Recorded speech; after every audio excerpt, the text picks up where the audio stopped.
What's up, and happy Friday, first of all. Happy weekend, and welcome back to another episode, another review of The Bad Batch here for episode 12. I'm ready to get into it, man. This was a pretty good episode. Great part 2. I see Ducky Momo in the chat. What's happening? Good to see you. Thank you for joining. The captain's log is also here, man. What's happening, y'all, man? Okay, yeah, first things first. Let's get a ranking of this episode on a scale of 1 to 10. I want to hear what you guys have to say. I've got this ranked at like a 7.75, close to an 8. I think most of this season I've been in that 7 range ever since the first episode. That's definitely something I've noticed about this season. It is the pacing, and it's not really a criticism of the overall series. I think it's more or less them using the same format in animation over again. I would have to say that if for season 2 and the subsequent seasons, and maybe for any other animated property, they may want to consider doing shorter length series and doing hour-long episodes, 45-minute episodes, because we've gotten comfortable with those 10-episode seasons of The Mandalorian. WandaVision, Loki, Falcon and the Winter Soldier have all been shorter format but longer, and I feel like less is more in that way, because it helps to move the story a little faster, and I think it better serves this era, this generation of viewers and fans, to have shorter length seasons but longer episodes. And I mean, that's my biggest criticism of this series thus far in this season. That being said, like, I think it's the best first season of any animated property thus far in Lucasfilm. So that's saying a lot, but I think that maybe moving forward they might want to consider doing shorter seasons but longer episodes. But no, man, I love this arc, first of all, and I know it was kind of mixed about last episode about us kind of sort of getting away from the Bad Batch and going to some other characters, just to set up this episode. And I think that was a good idea. I think it was refreshing. I think if you're going to do longer episodic or more episodes in a season, I think it's good to kind of break it up and then go to other parts of the galaxy, and begin arcs that will eventually tie into the main character's adventure, like this did. And not to say that last episode didn't, because they were definitely, had they not delivered those weapons to Ryloth, none of this would have happened. So yeah, I mean, things like that kind of help break up the monotony, especially in a longer series. Ducky Momo says, well, okay, Captain's Log, first of all, says 8 out of 10. And, everybody who's joining, make sure you drop your ranking out on a scale of 1 to 10. Where did you rank this episode? Captain's Log gives it an 8 out of 10. Ducky Momo says, I'm sitting at a 6. The story wasn't bad at all. I just expected a lot more jailbreak action. First time I was disappointed in an episode. Still good, though. I feel you on that. I still, I think a lot of it, as what just going back to what I said earlier, I think a lot of it has to do with that. We've gotten accustomed, especially in COVID, kind of sort of getting away from the binge craze that Netflix kind of started, where they were dropping full seasons and then you just binge it. Getting back into more serialized content, but with shorter episode or shorter seasons, fewer episodes in a season, to kind of sort of, I think that just caters to the age that we live in, like short attention spans. I'd rather sit for an hour and get a really solid episode than have things drag out over 2 episodes, like 2-part arcs. I could have got both of these last week in a longer episode, a 45-minute long episode, and been just as happy. I think a lot of people would still be watching this series because it's not a secret that viewership has started to slip a little bit. And so, us hardcore Star Wars fans and hardcore animation fans, like, we're going to stick around and watch it like I have been. Like, I can find things to enjoy about it, and I'm anticipating this series to, build out and become something, grand, just like Rebels did, just like the Clone Wars did, and, possibly get some spin-offs, things to spin out of this era. Like, if we consider the timeline, we're in the age of the Empire, right at the beginning, right? So canon wise, we don't have a lot of content in this time period. So up until the Age of Rebellion, which is where Rebels starts, we got a good, what's that, 10 to 15 years that we can explore. So this series can set up a lot of new shows, can spin off a lot of new shows, just like The Mandalorian did. The fact that Hera's mother is still alive at the end of the episode means that we're going to get a lot more of her, and I'm okay with that, because maybe we can get a lot more of the Rylothian resistance with Cham Syndulla and Hera, and like all that happened that we don't really know about. Perhaps they could spin that off into another series. I wouldn't be opposed to that. Like, I would love to see a series that starred an alien or non-human character. I think that would be, I don't know why we haven't gotten something like that yet. Ahsoka's going to be the first one, but I think they could totally do something like that in animation. And I would like to see these different rebel cells crop up during the age of the Empire. As I've been saying this since the series began, Andor is going to be a lot more pivotal to the greater Star Wars story than I think we have been told. It's much more than just a Rogue One spinoff or Rogue One prequel. This is really setting up Andor it's going to set up the rebellion as a whole. Like, who are the major players? Who are these early cells? Like, how did all this start to happen? We're seeing seeds of that in the Bad Batch. Like, with every single adventure that we've been on, every planet that they've gone to has kind of sort of built, or at least set up the foundation for some resistance, rebellion, sort of cell to crop up on that planet. No planet that we've been to, not even Camino, really, if we're being, really honest, like, nobody is right now happy with Imperial occupation. Everyone seems disgruntled. Everyone seems a little confused as to what happened and what this empire is. Like, what their intentions are. They don't trust the empire. All of that sows the seeds of rebellion. It sets up that plot, and I think that this show is going to showcase a lot of that. I think the next season and the following seasons won't be so self-contained. I think just like Rebels will start to see the growth of the Rebel Alliance. I think Saw Gerrera and his partisans are going to be a major factor and a major player in this series, possibly spinning off into its own thing. I think, Ryloth, of course, could be its own series with Cham Syndulla. Like, I mean, I could totally see them doing a series that led up to Lords of the Sith, or was concurrent to Lords of the Sith on Ryloth. Or like, what was Cham Syndulla doing, and Hera and everyone in that, that whole crew in the planet of Ryloth? What was going on? How were they fighting this war against the Empire? I think they have enough fans to warrant that within Star Wars. I'm get back to these comments here. My mom says 7.5.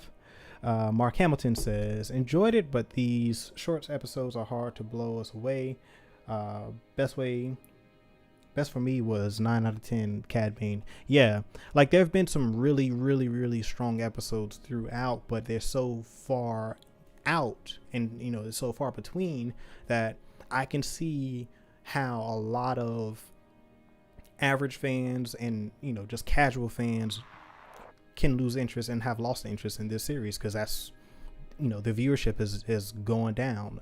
So I think they've got to switch that up. I think they've got to go to shorter format seasons and do the shorter episodes, or fewer episodes and shorter or longer episode runtimes. Daniel Fisher says an 8. How you doing? Good to see you, man. 8 episodes, twice as long. Yeah, I think that 8 to 10 episode range that's the sweet spot, and just give us 45-minute episodes each episode.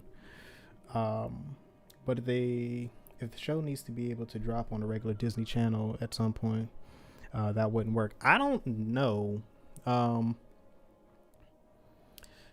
I don't even know if that's that big of a concern. I think they want this to live on Disney Plus, because if it's going to the regular Disney Channel, one, it'll be in some form of a rerun, or after the season has ended on Disney Plus, they'll put the episodes out on the Disney Channel. They'll just find a time slot to place an hour-long episode, because they'd have to put the commercials in between.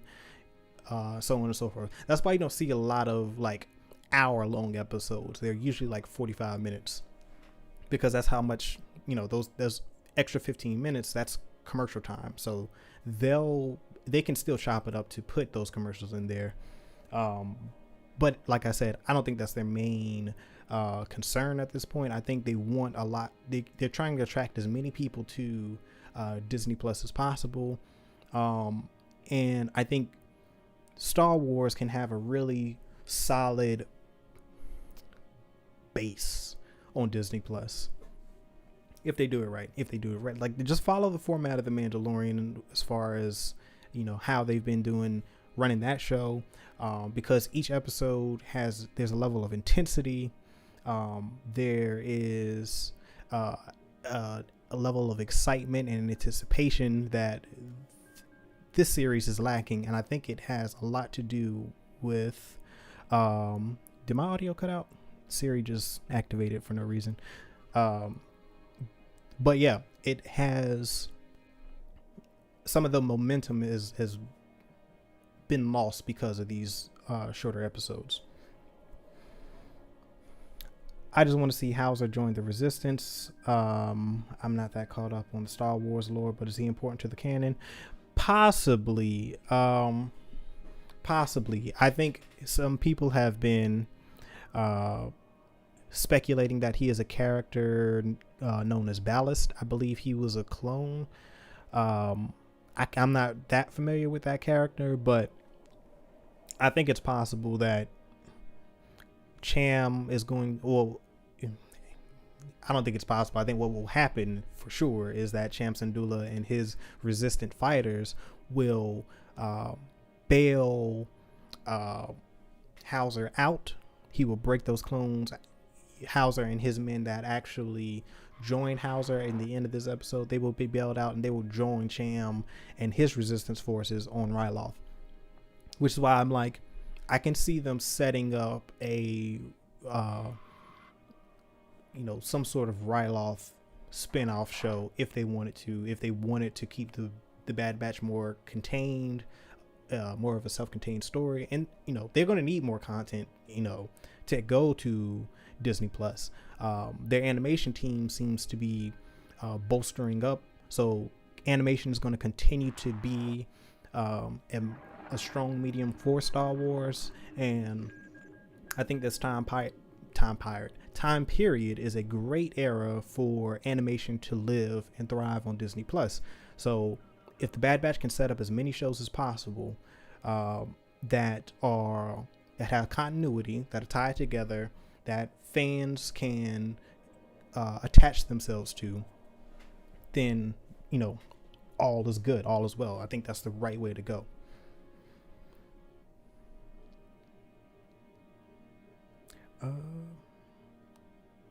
Yeah, I think so. I think that's what we're seeing. The clones essentially becoming,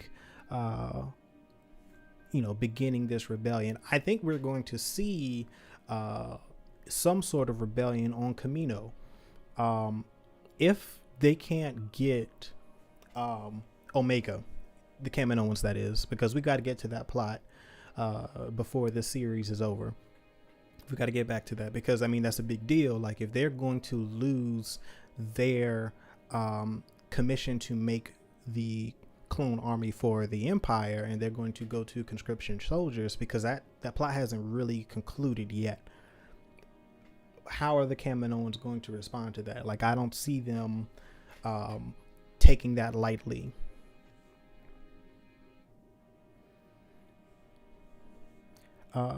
Separatist Senator orchestrated by Sid, rescue orchestrated by Sid, Ryloth, arms supplied by Sid, former Jedi contact.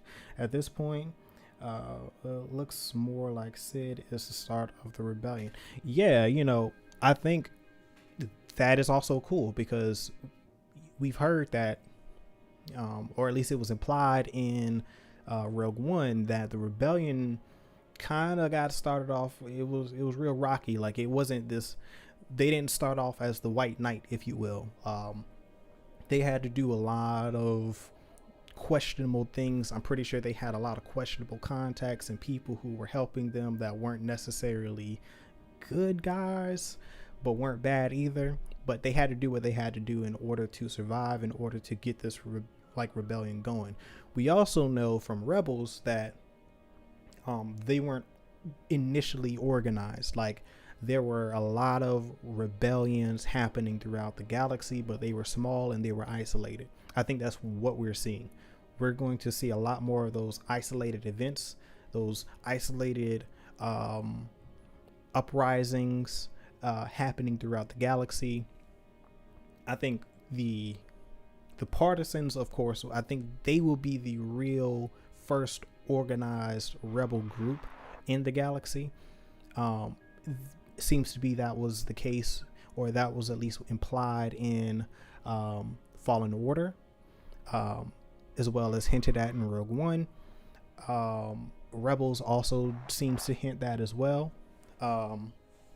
So I think the Bail Organa's group, the delegation of 2000, all of that stuff, I think more of that will be in the Andor series. But I think the Bad Batch can do a really good job of setting up these isolated events and these resistance forces, these uprisings and things of that nature happening very, very early on, that the Empire can get a handle on, because without that organization, without that coordination between rebel cells, they're not much of a threat to the Empire.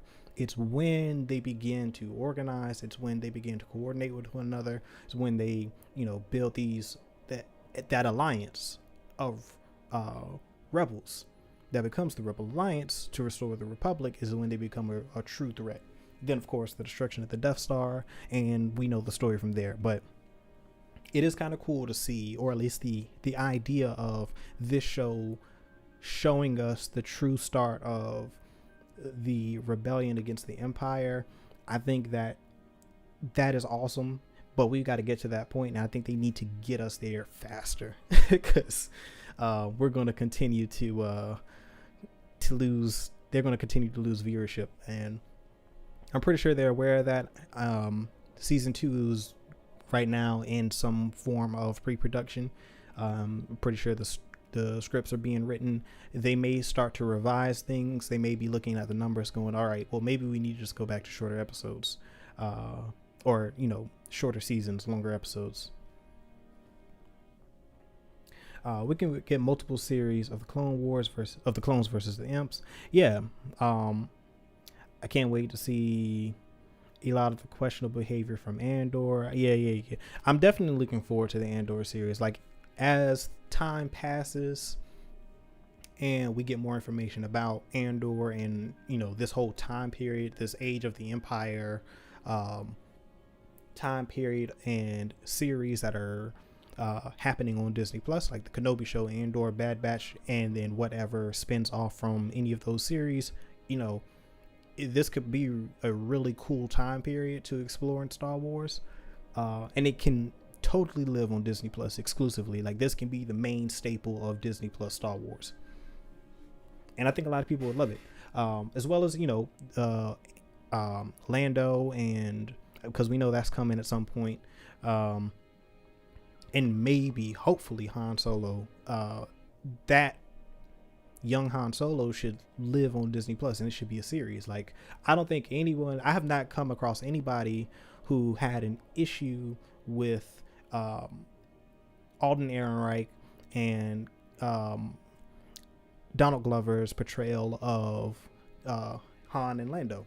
I've never run across anyone who's had an issue with any of the portrayals on screen that happened in that movie. Every issue has just been with the story, and a lot of people feel that it just wasn't fleshed out. And I think general consensus is it would have been better served as a series, and I think we can totally get that at some point. Off topic, but I think all of that stuff should live on Disney Plus, though. How are you? 22 minutes. Wow, that went by really fast. Let's see. What are your thoughts on how dark the series started and how everyone gets stunned? Do you think it's to make a dark finale hit harder, or just done with the hard stuff for now? That's a small minor gripe of mine at this point, because the tone has not been consistent throughout the series either.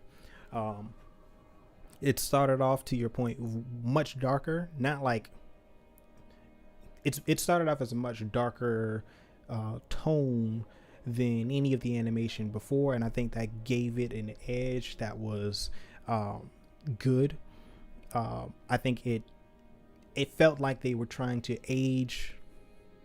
They wanted the series to grow with the Clone Wars audience. I thought the first episode was fitting to the age group who started their Star Wars journey with the Clone Wars. They should be like, what, 18 plus now, age wise, if you were watching the Clone Wars. When did that come out? Like 2008. So yeah, you're in your teens or early 20s if you grew up on the Clone Wars. So I felt like the series catered more to that audience, which I thought was a good idea. But right now it feels like it's regressed a little bit, and they've toned it down to a younger audience, and that's kind of confusing. Like, I wish they would have stayed with that tone. Of course they can have some lighter episodes. Of course they can inject levity to kind of sort of lighten it up, but I thought that was a good tone. I thought it was a way to differentiate the series from everything else. And right now it feels like it's starting to feel like Clone Wars and Rebels a little too much.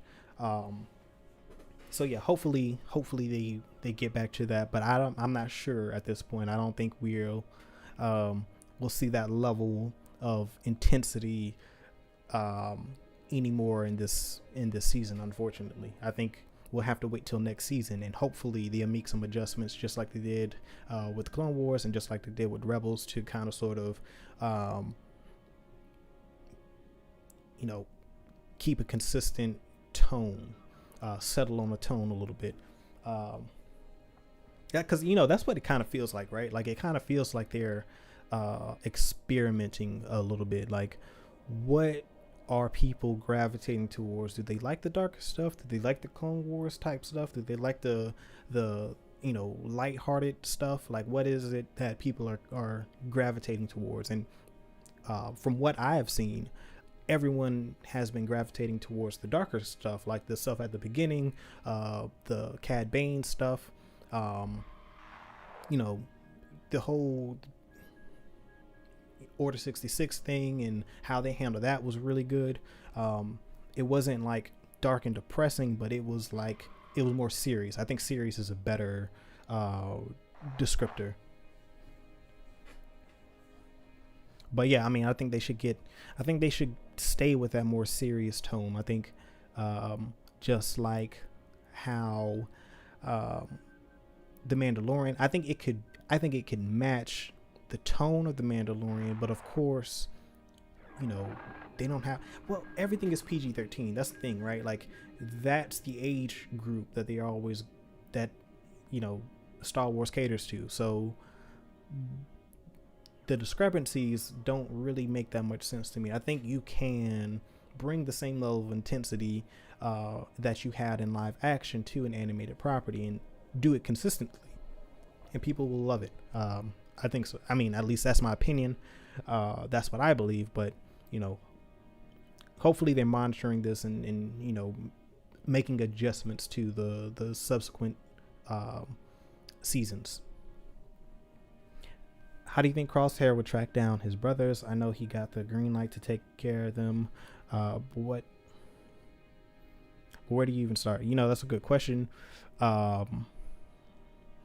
One, I think he's going to have to, so realistically, right? Like, he'd have to figure out how they've been able to avoid and escape Imperial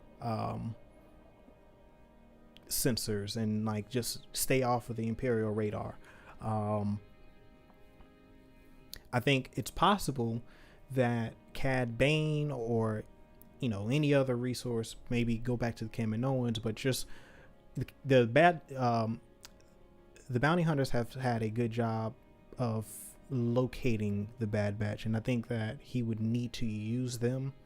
Now that we know that Fennec Shan is more or less an ally of Omega, and her commission is to basically keep her safe, or keep her out of the hands of Lama Su.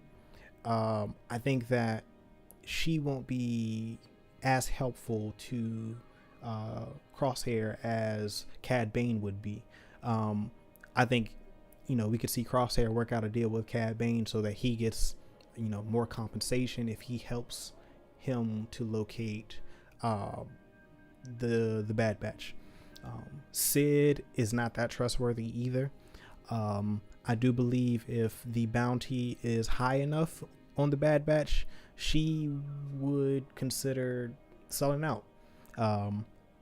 So that's also an option. But one, figure out where and how they've been making money, how they've been able to survive in the galaxy without the support of the Empire, where are they getting these resources from. That's basically step one.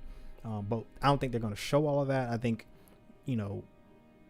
I don't think next episode will be a direct continuation of that. Like, I don't think we're going to see Crosshair hunting down the Bad Batch. I think he'll be behind the scenes trying to get all of that information, and then in the following episode is when we'll get back into that.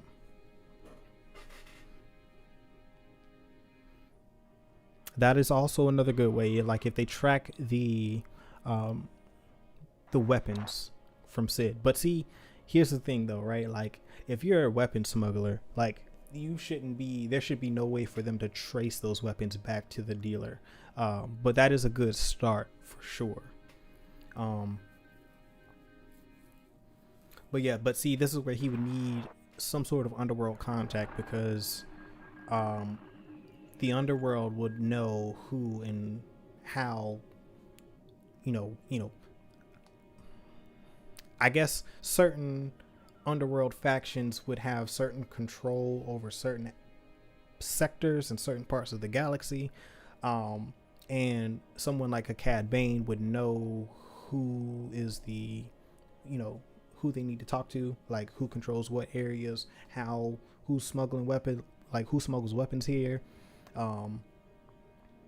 Perhaps they could get some information from, well, did Gobi get arrested? Because if Gobi got arrested, he would be someone that you might want to interrogate, because he's the one who took up or at least reached out to Sid to get the weapons ordered in the first place. But the question is, does Crosshair know that the Bad Batch were the contact for Gobi?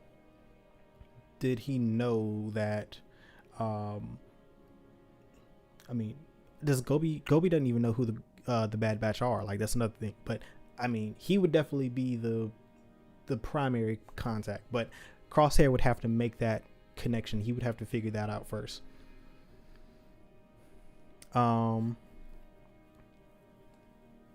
Let's see. Confiscated. Yeah. Crosshair hires Boba. Yeah, I don't see Boba. I don't know. I'm like less. I don't think we're going to see Boba in this season at this rate. And if we do see Boba, I think the Kaminoans know or have a better idea of where Boba is than they're leading on. I think they would know how to get in contact with Boba if they needed to, and if Boba appears, it would be because I forget the friendly Kaminoan, the one who's friends with Omega. She would be the one who would contact Boba to get him to help Omega help his sister.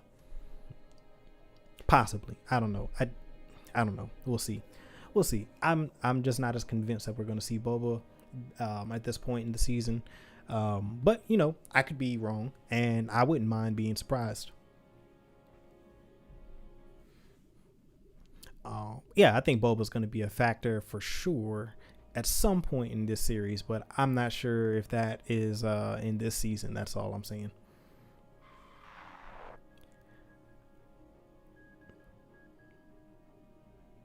Yeah, that's true. That is true. They do want to get some hype. They want to build the hype train for the Boba Fett show. However,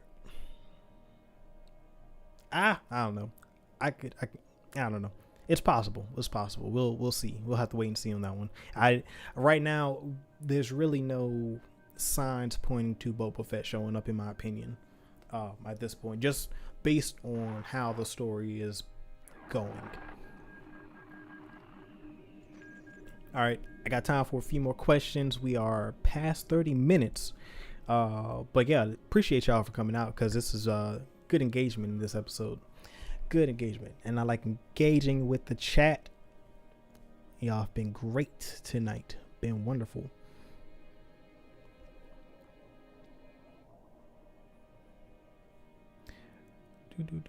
Hey, off topic a little bit, but that Luke Skywalker gallery news is pretty good. I think I'm gonna do a video about it, about what I think about the news, and then some what I believe may or may not happen, with that.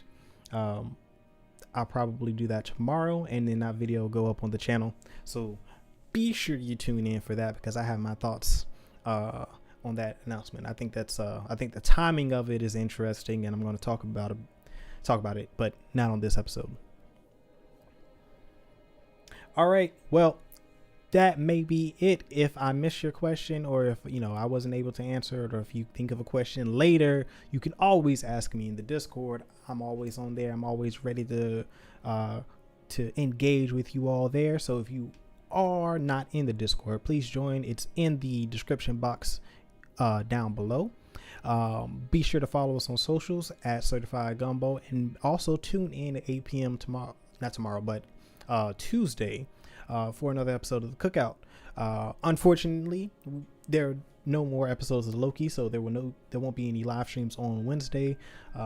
So it'll just be the Cookout and the Bad Batch for the duration of however many episodes we have left. What are we to episode 12? So I've heard 14 episodes and I've also heard 16 episodes. So I don't know. We may have 2 more episodes or we may have 4 more episodes, but been fun enjoying reviewing this. Hopefully this season goes out with a bang.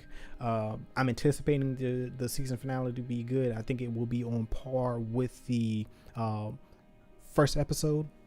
And yeah, okay. Ooh, Captain's Log has another question. Who do you want to make an appearance that you haven't seen yet besides Bobo? That's a good question. In this series, I would like to see Bail Organa. And that may be a surprise. But I think seeing Bail would be a greater indication of the greater scope and scale of what this show is going to be, and how connected it's going to be to the greater Star Wars story in this time period. So I think that would be something that we would, I think personally that would be something that would get me a little excited about the future. I honestly don't want to see Ahsoka, not because I don't want to see Ahsoka, but I think that seeing Ahsoka this early wouldn't allow this series to mature and to kind of grow on people. We want these characters to become fan favorites, so I think they got to be careful with the cameos. I like the cameo that they had. They're kind of sort of smaller cameos, like young Hera, young Kanan. They're popular, but they're not on the level of like Ahsoka or like an Obi-Wan, you know what I'm saying? So any of those. But I think yeah, I mean Mon Mothma would be cool. That would also be another one. But any of the future like rebel leadership, that would be kind of cool to see in this series. Anybody who is a member of the delegation of 2000, would love to see them make an appearance as well. And then yeah, I think that's it. Because I do want this to be connected to the rebel, the early rebel alliance. Well, it's not really an alliance, but you know what I'm saying. All right, I'm gonna get out of here. Appreciate you all for joining, and as I always say, peace, love, blessings, and may the force be with you always.